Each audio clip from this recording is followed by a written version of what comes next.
Welcome, everybody, to Midlife Tax Write-Off. We're your hosts, Pridge, and the J Dizzle. The J Dizzle. Come join us as we stick to the tax man while we talk about whatever the fuck comes up, from current events to Jarett's love for public vomiting and everything in between. Nothing is off the table here at Midlife Tax Write-Off. What have you got for us today, J-Doc? Oh, well, there has been some private vomiting, but not a lot of it. There was that one time. Oh, fuck. Yeah, we won't talk about that. But gambling, mate. Fucking gambling. Gambling, yes, gambling. Last episode, I said that I did not have any addictions. I did have a little bit of a pokey addiction for a little while, and it was a good. I reckon I've probably lost about 50 grand on the pokies in my lifetime, I reckon, which is not a lot for some people over the last 30 years, 25 years. I remember the gambling days quite fondly. I think, not like as in, oh, let's go gamble and hug each other, but I'm talking just, I don't know. We all sort of had a bit of a crack at it, but I do remember you said a pretty hefty figure. That's up to 50K now. Oh, easily. Like, I reckon there were times when we would go to the pokies and we would literally be waiting for them to open the door. Yeah, do you know what I mean? Like, they hadn't opened the pokey room yet. And this was probably the early 2000s. And they hadn't opened the door yet. And we weren't the only people waiting for that fucking door to open either. Which was super weird. It'd be mainly weird. Around pension day. That's where you get all your oldies.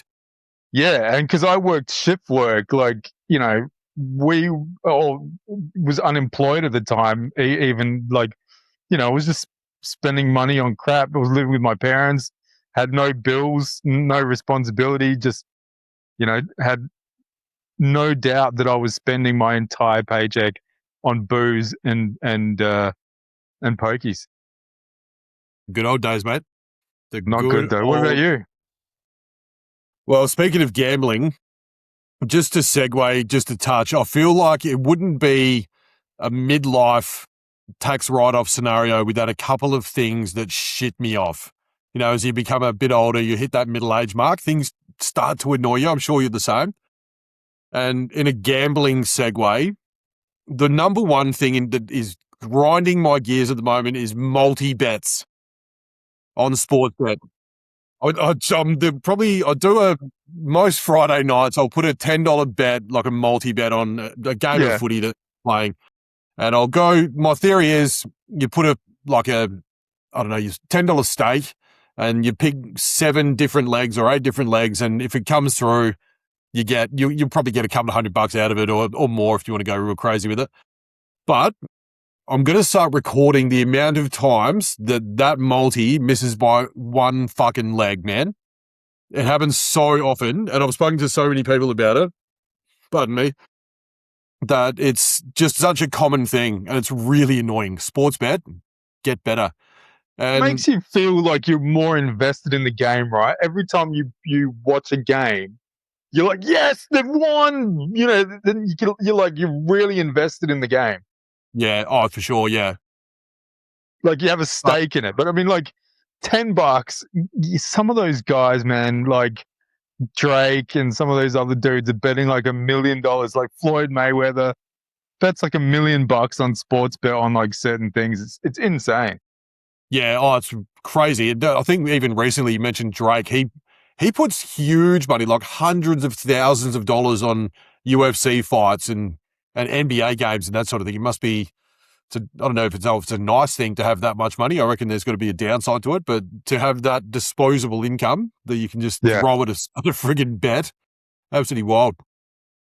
Yeah, I don't know. Like it would be nice to have that much disposable income, but at the same time, what does come with it? Like, I mean, I tell my kids all the time, like, money can buy anything.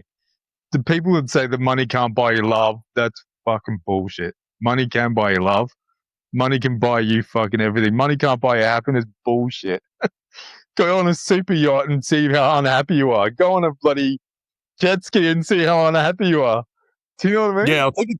Yeah, for sure. I think it's all relative as well, isn't it? Like, To quote Mum's a massive. That's one of her big sayings. Is it's all relative love, and in this case, it's if you're on one of those super yachts and you've got all the cash in the world and you've got a bunch of people with you, you've got a bunch of your mates, happy as Larry. But then you're on that yacht and use Shaquille O'Neal as an example. He did a interview, and after he lost, I think he divorced from his.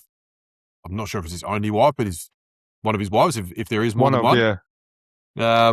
He mentioned that he was in his house with it was a massive house. There was like a basketball court in there, just so many rooms and all this stuff. And he was in there by himself, and he's never felt more depressed in his entire life. So I don't know. There's always two sides to each coin, isn't there? I can't be alone either. Like I haven't got a lot of money, but if I'm alone, I'm depressed. Like I hate being alone. I hate being by myself. That's for everyone. It's like, yeah, okay, but you probably, I wouldn't say buy a friend, but you could probably say to one of your mates, hey, how about you take a year off and I'll, pay you for your year off and we can travel around the world for a little while. Or, you can probably go down the pub and get a chick pretty drunk. And he's 7'1". Oh, yeah, no, Shaq can have no problems. Yeah. He just has to say, he can walk in. I put a recording of him on one time. I think I was watching Hot Ones, when they eat the wings and Shaq was on there. Yeah. No, actually, no, I'm thinking of something different. I'm thinking Man versus Food. Anyway. No, Hot Ones is when they eat chicken wings and it's like really hot and he interviews them, right? And then they were doing one with Shaq and the missus came in and goes, oh, who's that? And I'm like, dude, do you have a type or what?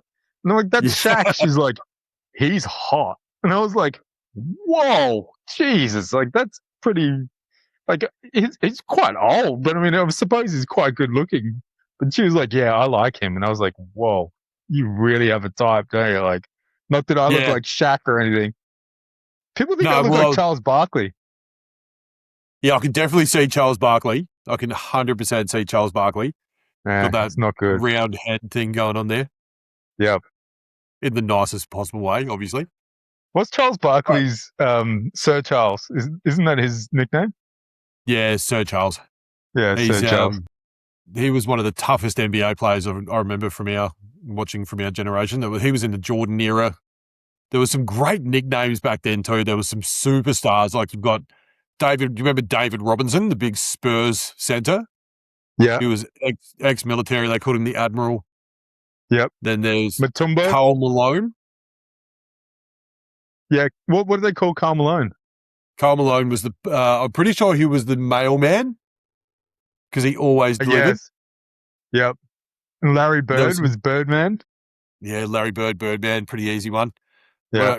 Rodman have a nickname? Dennis Rodman. He had a few different hairstyles. I remember that, but he was insane.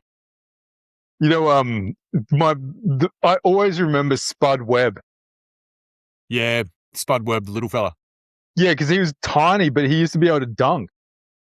Well, I saw a LinkedIn video as well the other day. It was some motivational thing about never, against all odds, whatever, rah. But it was a video of Muggsy Bogues, and he was 5'3", and he would just dunk and like run around underneath. It was like Spud Webb.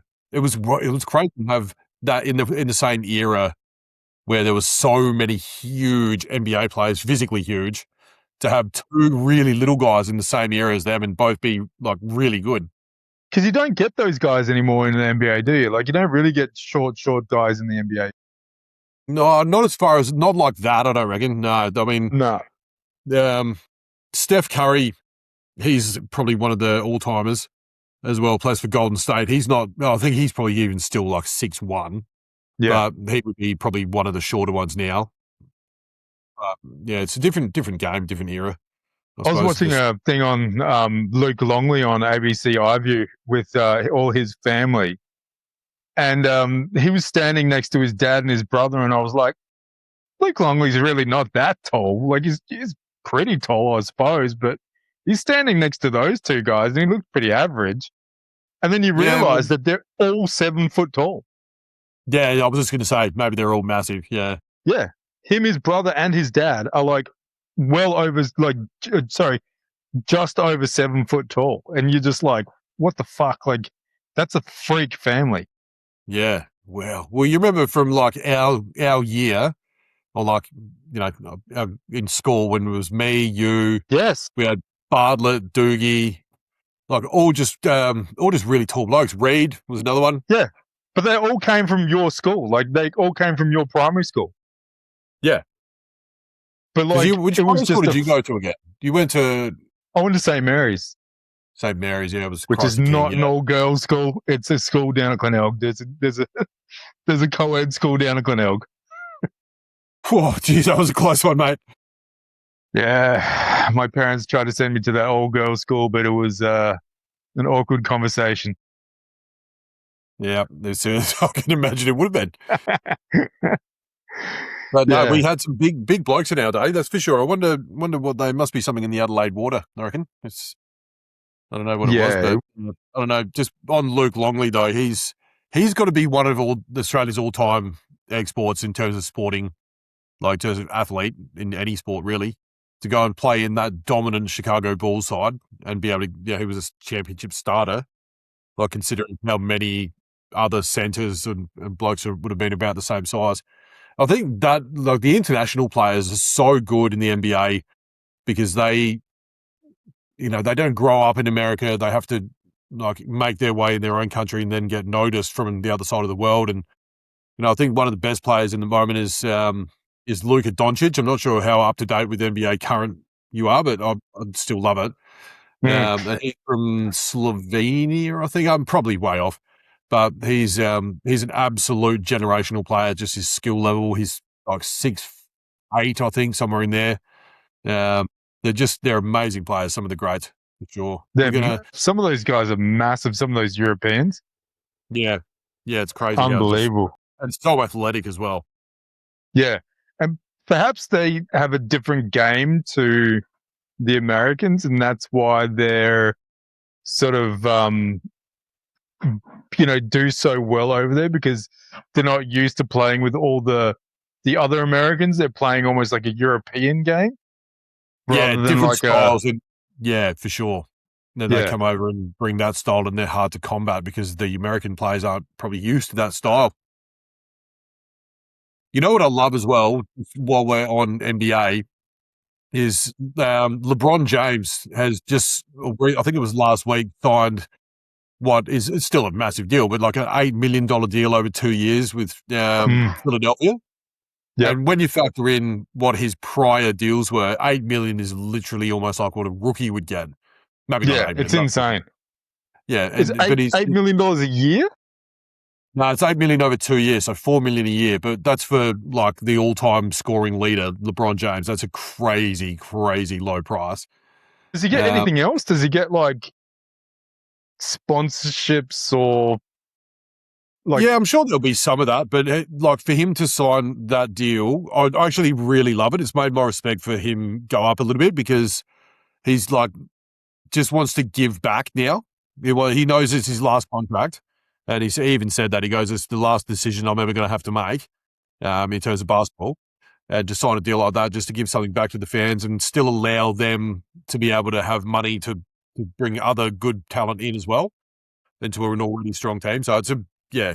I mean, he's in a good spot anyway. But it's I love that when people who are just could ask a lot more to come down and do a lot less, and he just went and did that. I thought it was huge, really really big. Keanu Reeves does stuff like that as well in movies, like to Mm. get Al Pacino into Devil's Advocate. I think he took like a massive pay cut just so that he could get Al Pacino into, or Robert De Niro, whoever's in the Devil's Advocate. It's just so that he could get him into the movie. Yeah, Al Pacino. It's such a great movie too. I watched it ages ago, and I just not. I don't know. There's something about it that annoys me.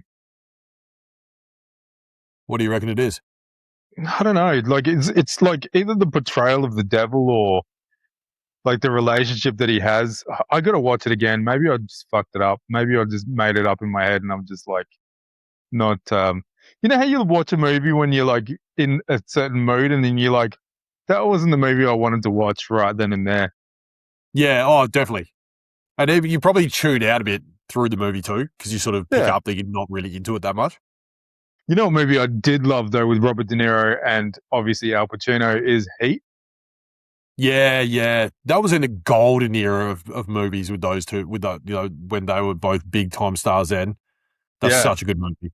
And they're just like, they're unbelievable in that movie as well. It's just that they're just so like believable, and like, Val Kilmer, and then there's like all those other guys in that movie is just great, like a great movie. Like, not Cape Fear. What was the other one? The one with Patrick Swayze and Keanu Reeves when they're surfing. Point Break. Point Break. Yeah, just let me go out one more time, Johnny. Where am I going to go? Yeah, Like, it's so good. that movie is the best. Like, it just Yeah, makes you want to go and Girls surf. Beach here in Australia. Yeah, how big were So those good. waves? That was like the sickest waves.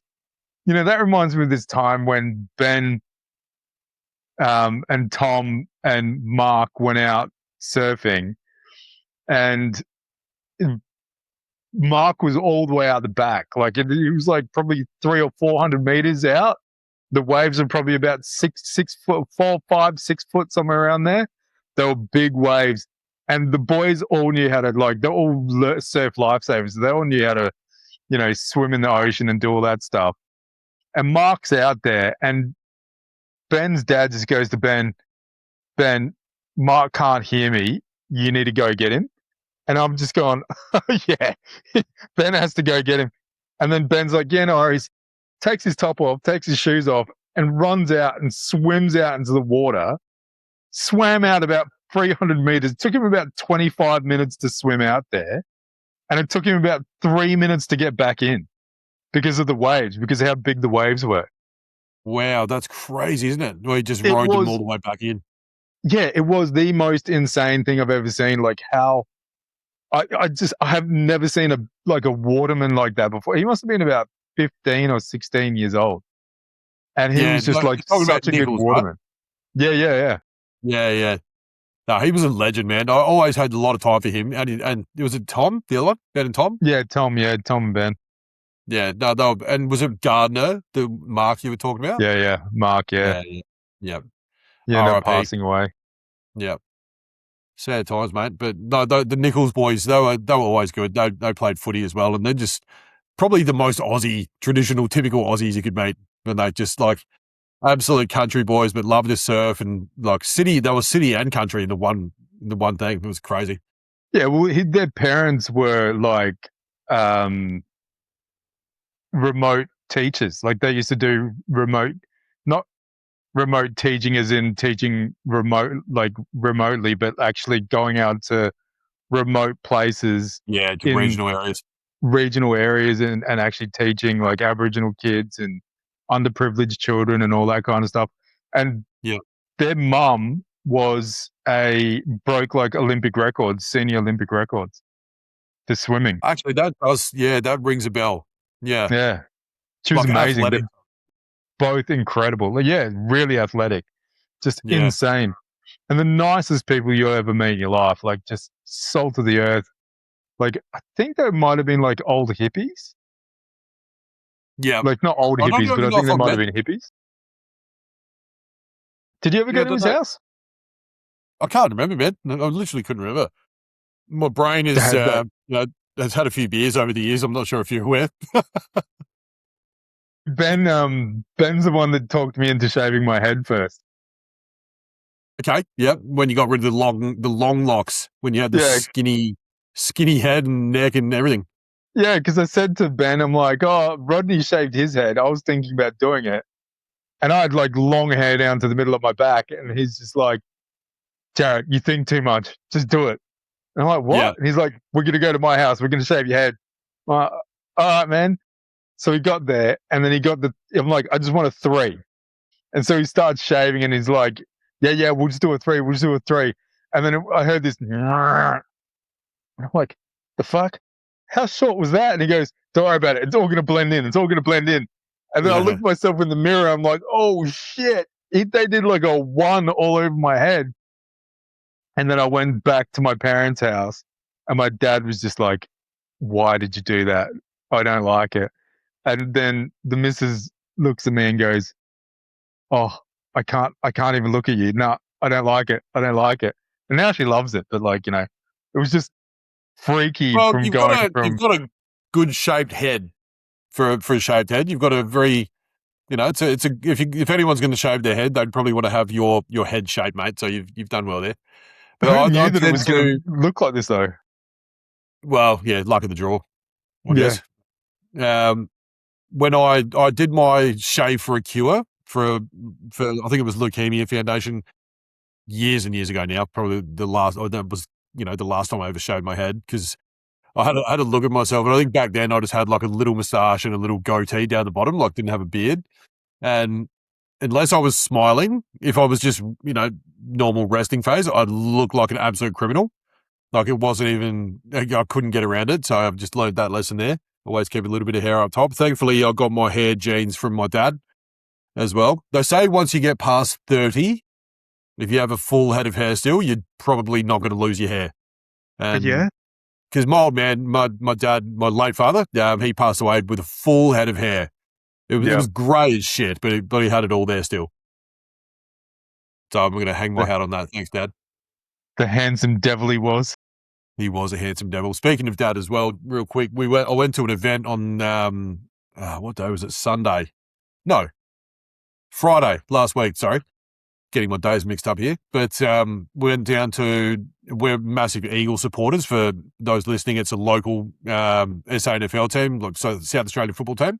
I've been a fan my whole life, blah, blah, blah, all that stuff. And Dad was he was a ground announcer down there. And before he passed away, two of the now former players came and paid him a visit to lift his spirits a bit towards the end. And one of the guys that was there was a speaker at the function on the Friday. And Yeah. we were both sort of looking at each other and like he knew I obviously knew who he was. Yeah, But you recognize. he was like, I think I know this bloke.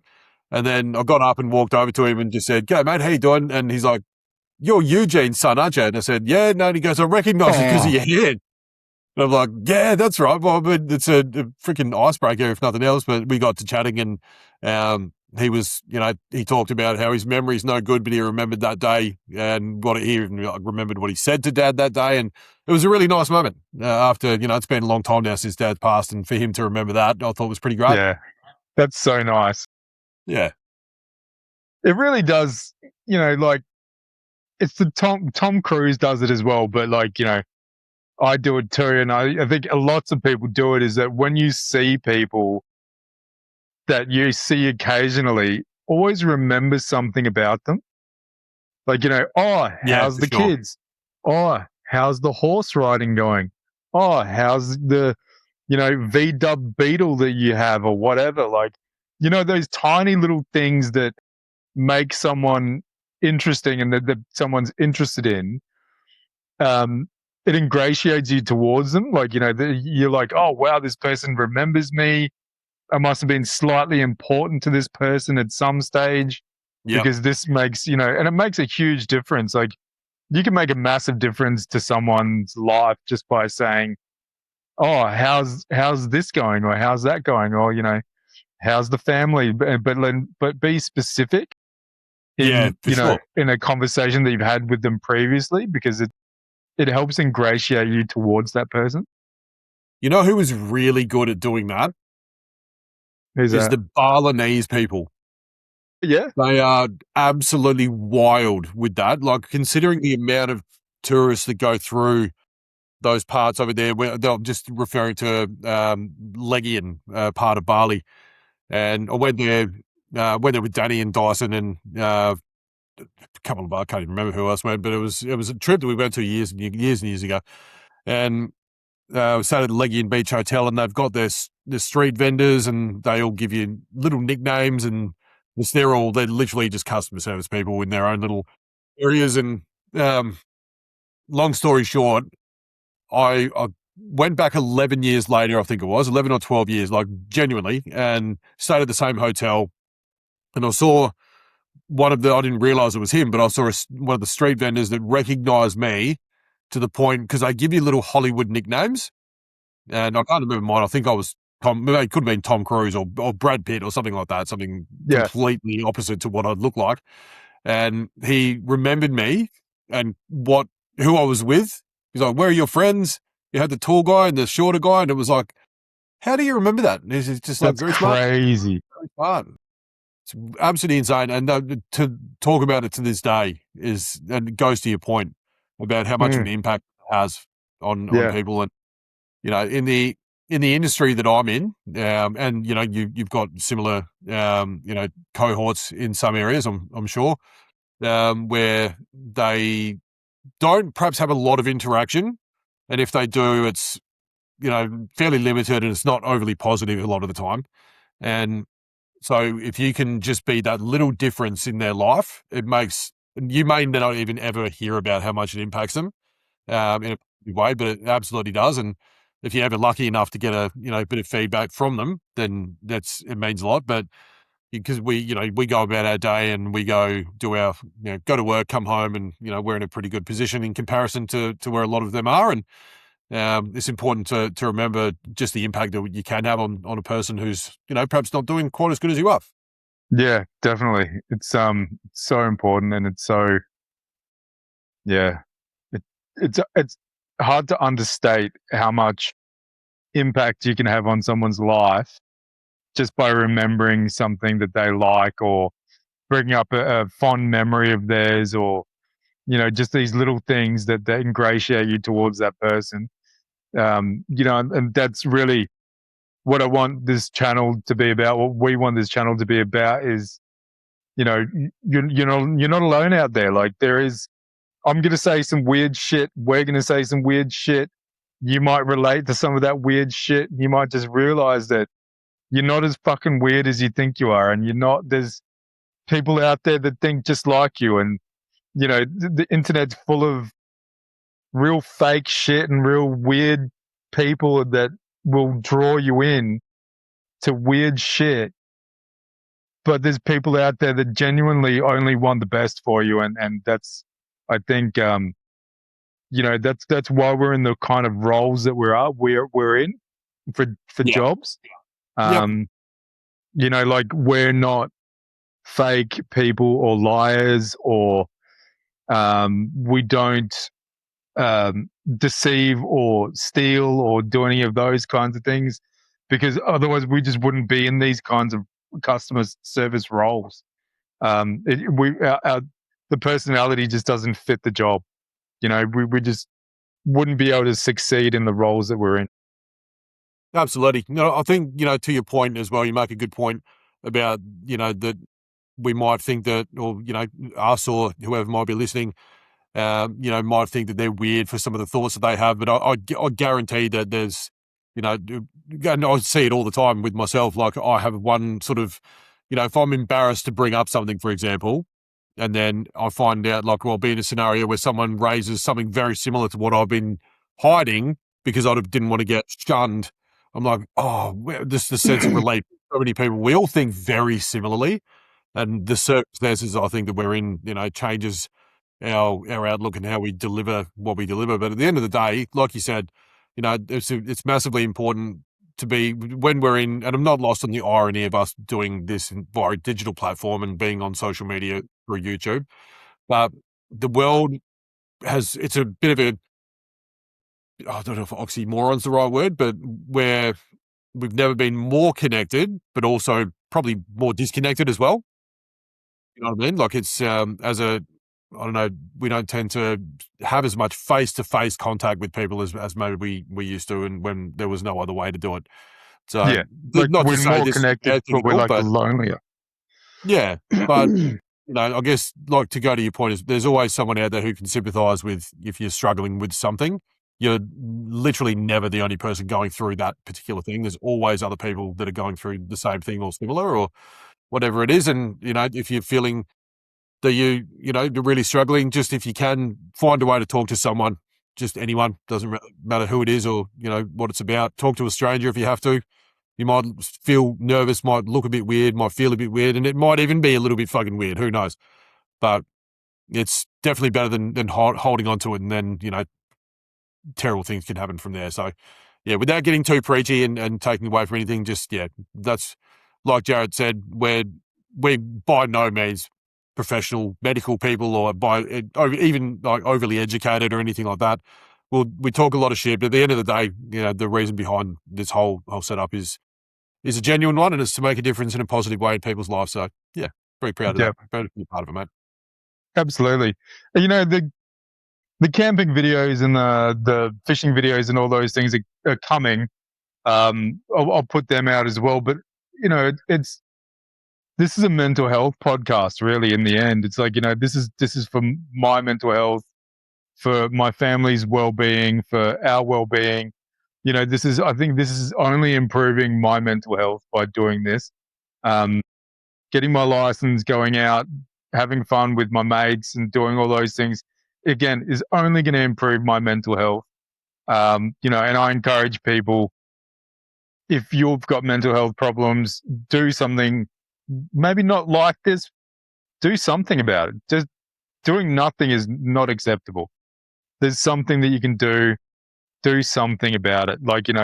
And that something might be calling Beyond Blue, calling out to different services, making contact with a friend. But don't do nothing. And if you do want to do something destructive, don't do it. Like, the only way that you're going to lose is if you quit for good. Because if you quit doing something, you can always take it up again. Like, you can always be like, oh, I used to play tennis. Play tennis again. You can always take it up again. But if you stop living, there's nothing after that.